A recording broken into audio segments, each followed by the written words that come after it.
औज़ुबिल्लाहिमिनश्शैतानिर्रजीम बिस्मिल्लाहिर्रहमानिर्रहीम। प्यारे बच्चों, अस्सलाम वालेकुम वरहमतुल्लाहि वबरकातुहू। आज हम एक बार फिर 8वीं जमात के इस क्लास में उर्दू जो कि हमारा मज़मून है और जो मौजू आज का है वो है आज़माइश शरत है। आज आपके लिए एक नया मौजू लेकर मैं आपके सामने हाजिर हुआ हूँ। इससे पहले हमने सिगरेट नोशी की तबाकारियाँ के मुतालिक पढ़ा है और वो हमने मुकम्मल भी किया है। तो आज हम इस नए मौजू को पढ़ते हुए ये एक कहानी है या एक वाक़ा है जो कि एक बूढ़े ने अपने अकलौते बेटे को एक नसीहत की थी कि आप किसी को आजमाए बगैर अपना दोस्त न बना लेना। तो ये वही एक कहानी है। तो इसमें बूढ़ा आदमी के कहने पर उसका जो वो बेटा था उसने उसकी बातों पर अमल करते हुए अपनी बीवी और अपने दोस्त को आजमाने की कोशिश की। चलो हम देखते हैं पहले कि ये है आजमाइश शरत है। आजमाइश का मतलब है परखना, किसी को परखना, किसी को आजमाना, किसी काम में आजमाना। यानी अगर हम किसी को, इसका मतलब यह है कि अगर हम किसी को पैसे उधार देते हैं, अगर कोई मांगता है कि मुझे पैसे दे दो 5,000, 10,000 या 50,000, तो अगर हमने उसको नहीं आजमाया होगा तो हम एक दिन उसको दे देते, एक बार उसको देते, तो अगर वो इस पर पूरा उतरा, यानी अगर उसके लिए हमने वक्त मुकर्रर किया है कि आप इस तारीख को वो पैसे वापस करो, अगर उसने वो पैसे उस तारीख पर वापस किए हैं तो हम ये कह सकते हैं कि वो एक देनदार आदमी है। अगर उसने वो पैसे उस तारीख को नहीं दिए, टाल मटोल किया, तो फिर उसका मतलब ये है कि वो इंसान ईमानदार नहीं है बल्कि वो बददेनत है। तो फिर उसका हमने ये पता लगाया है कि उसको हमने आजमाया है कि क्या उसको हमने आजमाया है कि वो देनदार है या वो बददेनत है। तो इसी तरीके से हम मुख्तलिफ कामों में किसी को हम आजमा सकते हैं। या अगर हम किसी को कोई बात कहें, फिर उसको कहे कि इस बात को किसी और तक नहीं पहुंचा देना, तो फिर अगर हमें पता चला कि उसने ये बात किसी तक पहुंचाई, तो हमें ये भी मालूम हो जाएगा कि वो हमारी इस शर्त जो हमने उसके लिए शर्त रखी थी, उस शर्त को उसने नहीं अमलाया, उस पर वो पूरा नहीं उतरा। तो इसी तरीके से हम मुख्तलिफ तरीकों से बहुत सारे इंसानों को आजमाइश में ला सकते हैं। फिलहाल हम देखते हैं कि ये क्या यहाँ पे बता रहे हैं, तो हम इसको पढ़ लेते हैं पहले। तो बच्चों, आपसे गुजारिश है कि आप अपनी किताबें सफ़र नंबर 63 पर देखिए कि ये आजमाइश शरत वहाँ पर आपके लिए मौजूद है। तो हम पढ़ते हैं पहले। एक बूढ़े आदमी ने मरते वक्त अपने अकलौते बेटे को नसीहत की कि बेटा, आजमाए बगैर किसी को अपना दोस्त न बनाना और किसी न किसी मरहले पर अपने अजीजों और रिश्तेदारों को भी किसी आजमाइश के वक्त जरूर परखने की कोशिश करना, ताकि आइंदा के लिए तुम्हें तजुर्बा हासिल हो। फिलहाल हम एक बूढ़े आदमी ने मरते वक्त, यानी एक बूढ़ा आदमी था और उसने मरते वक्त अपने अकलौते बेटे को नसीहत की। क्या की? उसने अपने अकलौते बेटे को नसीहत की। यहाँ पर अकलौते क्या है? अकलौते, अकलौते होता है कि अकेला, है? अकलौते अकेले, यानी वो अकेला ही था। क्या था?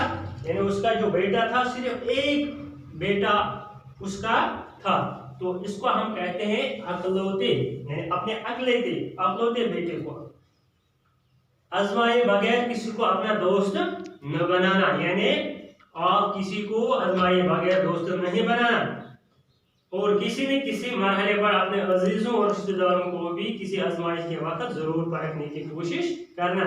और जब भी उसने उसको कहा था कि जब भी आपको मौका मिले तो जो भी आपके रिश्तेदार है, जो भी आपके अजीज है, उनको परखने के बगैर अपना दोस्त नहीं बनाना चाहिए, कि आइंदा के लिए तुम्हें तजर्बा हासिल हो, ताकि आपको इससे तजर्बा हो जाएगा कि जब आपने अपने अजीजों या रिश्तेदारों को परखा, आजमाइश में डाला, फिर उसमें वो क्या उतरे, तो आपको इससे तजर्बा हासिल हो जाएगा। फिर क्या हुआ? कुछ दिनों बाद बूढ़ा मर गया और बेटे ने बाप की बातों को आजमाने के लिए अपनी बीवी और अपने करीबी दोस्त की आजमाइश का तहिया कर लिया। तो जब वो बूढ़ा मर गया तो बेटे ने अपने बूढ़े बाप की बातों को आजमाने के लिए सबसे पहले किसको आजमाने की कोशिश की? एक तो अपनी बीवी को, और दूसरा वो उसका जो करीबी दोस्त था जो कि उनके घर वो आया करता था, उसको आजमाने का तहिया कर लिया। यानी तहिया मतलब यहाँ पे क्या है? मुकम्मल इरादा हम कह सकते हैं कि तहिया कर लिया। तहिया यानी मुकम्मल इरादा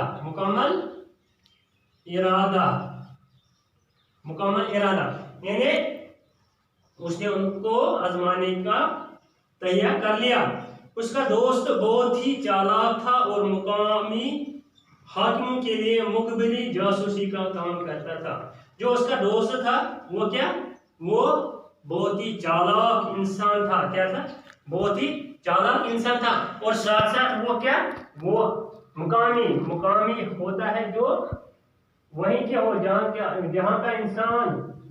जहाँ इंसान रहता है, तो वहाँ उसको मुकामी कहते हैं। यानी जो भी वहाँ के हाकिम थे उनके लिए वो काम कर रहा था। मुखबिरी का मतलब है यहाँ पर जासूसी। मुखबिरी का मतलब है जासूसी यानी जासूसी का काम वो करता था।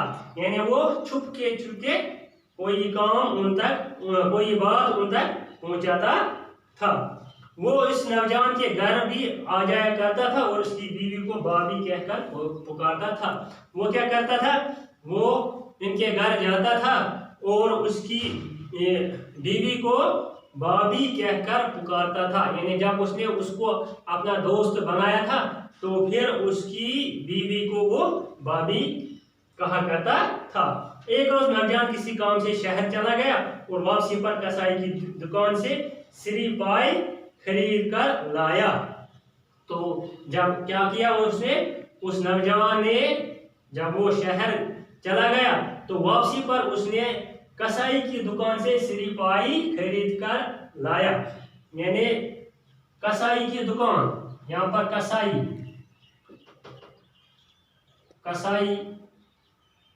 की दुकान होती है वो जहाँ पर हम गोश्त लाते हैं, जहाँ पर वो हम गोश्त खरीदते हैं, तो वहाँ उस दुकान से उसने श्री पाई खरीद कर लाया। इन्हें कशिर पड़ अगर वना मिसाल कसाई पुज आसान वना कसाई तम दुकान पे श्री पाई गई पाश तो कलहर। क्या है? पाश तो कलहर से तो सासा बनो हथियार। उसने उसको एक हथियार के तौर पर इस्तेमाल किया। क्या किया?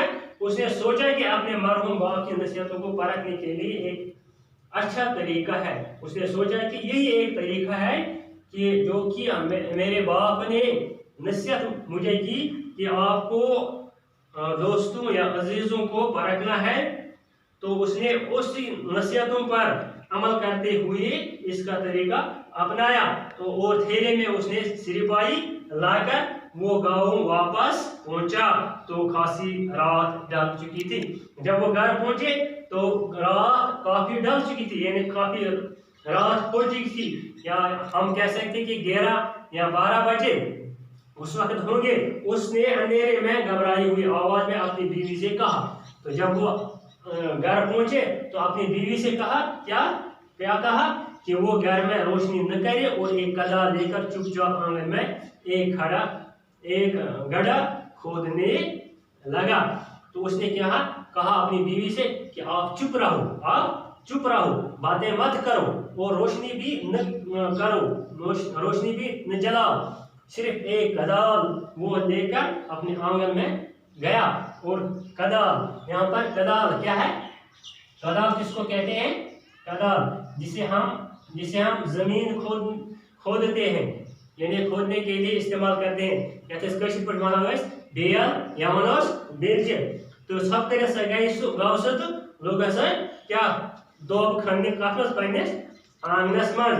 बीवी की हैरत को खौफ और दहशत में तब्दील करते हुए उसने कहा कि मैंने अपने एक पुराने दुश्मन को कत्ल कर दिया। तो उसने क्या कहा? उसने बीवी की हैरत को खौफ और दहशत में तब्दील, यानी उनकी जो बीवी थी वो उन पर खौफ तारी हुआ।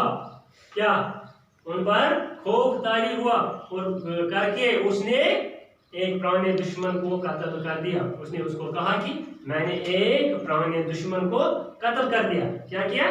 कत्ल कर दिया। और उसकी खोपड़ी को इंतकामन अपने आंगन में दफन करना चाहता हूँ।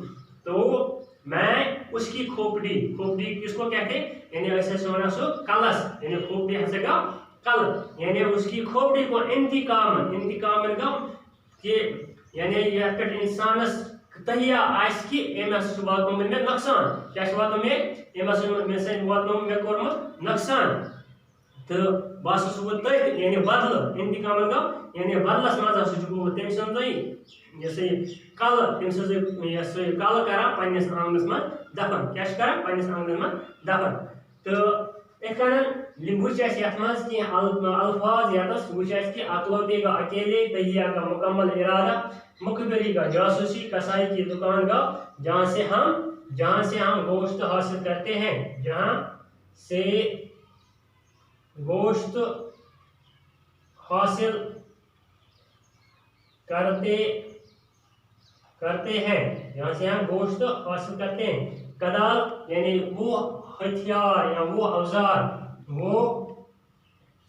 औजार जो हम जमीन खोदने में इस्तेमाल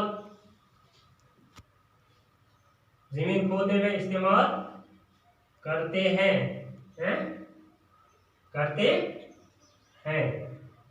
तो बच्चों हमने यहाँ तक आज पढ़ा है, क्योंकि जो हमारा वीडियो ये ज़्यादा लंबा हो जाएगा, इस तरीके से हम इसको यहीं तक पढ़ेंगे और इसको इख्तिताम पजीर करते हुए इंशाअल्लाह कल हम इस कहानी को आगे बढ़ाएंगे।